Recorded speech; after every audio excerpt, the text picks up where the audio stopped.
बहू है, नौकरानी नहीं। क्या हमने बच्चे पैदा नहीं किए थे? 4-4 बच्चे पैदा किए थे, पर तेरी तरह नाटक नहीं किए। घर का काम तो करना ही पड़ेगा।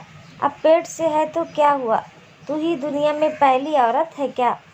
निर्मला हॉल में अपनी चारपाई पर बैठी बैठी चिल्ला रही थी, और निर्मला की बहू, जो निर्मला की बातें सुनकर बहुत तेज से रो रही थी और बेचारी बर्तन साफ कर रही थी।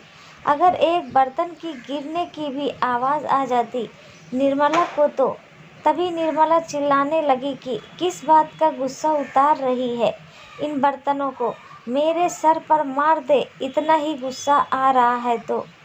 निर्मला का रोज रोज का यही काम था। रुचि बेचारी चुपचाप काम में लगी रहती, कभी उसको पलटकर जवाब नहीं देती। अभी उसकी शादी को 10 महीने हुए थे और वो 7 महीने की गर्भवती हो गई, जिसके कारण निर्मला के सपनों पर पानी फिर गया। उसने सोचा था छोटी बहू के आते ही मैं राज पर, लेकिन रुचि के आते ही कुछ ही महीनों में गर्भवती हो जाने से निर्मला दिन भर गुस्सा करती रहती। दोनों बड़ी बहू तो अपने पतियों के साथ दूसरे शहर चली गई। छोटे बेटे की जॉब उसी शहर में होने के कारण छोटी बहू निर्मला के पास ही रहती, लेकिन निर्मला उसे इस हालत में भी चैन की सांस तक लेने नहीं देती। वो चाहती थी कि बहू अपनी डिलीवरी अपने मायके में ही कराए, हम इसके नौकर नहीं हैं। निर्मला ने तो रुचि की शादी होते ही घर को नौकरानी को भी हटा दिया था, ये कहकर कि हमारी बहू आ गई है, अब नौकरानी का क्या काम। नौकरानी भी कहने लगी बेचारी बहू इसके साथ कैसे रहेगी। निर्मला का बेटा सुबह सुबह ऑफिस निकल जाता और शाम को देर से घर आता। अपने बेटे के सामने तो निर्मला बहू को कुछ नहीं कहती, लेकिन बेटे के जाते ही उसे चैन से पानी भी नहीं पीने देती। रुचि दिन कमज़ोर होती जा रही थी। इस बार जब डॉक्टर के यहाँ गई तो डॉक्टर ने रुचि को बहुत डांटा। ऐसे तो बच्चे की जान को खतरा है। उनके पति ने कहा कि अब से मैं इसका ज़्यादा ख्याल रखूँगा। अगले दिन अभी जल्दी घर आ गया। जैसे ही घर के दरवाजे पर पहुंचा, निर्मला रुचि पर बहुत तेज से चिल्ला रही थी और साथ ही साथ उसके घर वालों को भी अपशब्द बोलने लगी, लेकिन रुचि चुपचाप सुन रही थी।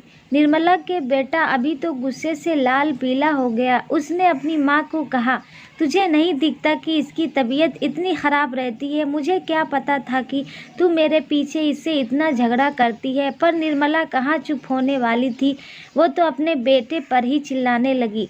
बोली, तू भी निकल जा इस घर से। ज़्यादा ही अपनी बीवी को सर पे बिठाना है तो मेरे से नहीं होगा ये नाटक। मैं नौकरानी नहीं हूँ इसकी कि मैं इसकी सेवा पानी करूं। जा, चला जा और डिलीवरी भी करा लेना बाहर ही, मुझसे नहीं होगा ये सब कुछ। निर्मला के बेटे ने सुबह ही अपना सामान पैक किया और एक किराए पर घर ले लिया और शाम तक शिफ्ट भी कर लिया और अपनी सासू रुचि की माँ को फ़ोन कर उसी के पास बुला लिया कि दिन में ऑफिस जाता हूँ, रुचि का ख्याल रखने के लिए आप आ जाइए। माँ रुचि का अच्छे से ख्याल रखती तो रुचि का बीपी में ठीक रहने लगा और रुचि की हेल्थ भी ठीक हो गई।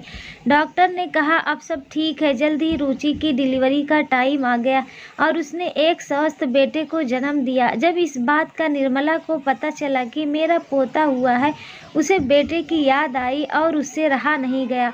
वो अपने पोते से मिलने अपने बेटे के नए घर पहुंच गई। निर्मला ने अपने बेटे बहू से माफ़ी मांगी और पोते को गोद में लेकर कहा, बस अब अपने घर चलो। निर्मला के बेटे बहू ने निर्मला को माफ़ किया और अभी एक साथ प्यार से रहने लगे।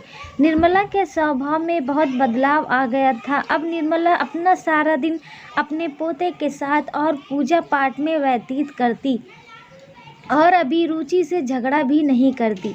अभी और रुचि भी अपनी माँ में आए इस बदलाव को देखकर बहुत खुश थे। धन्यवाद।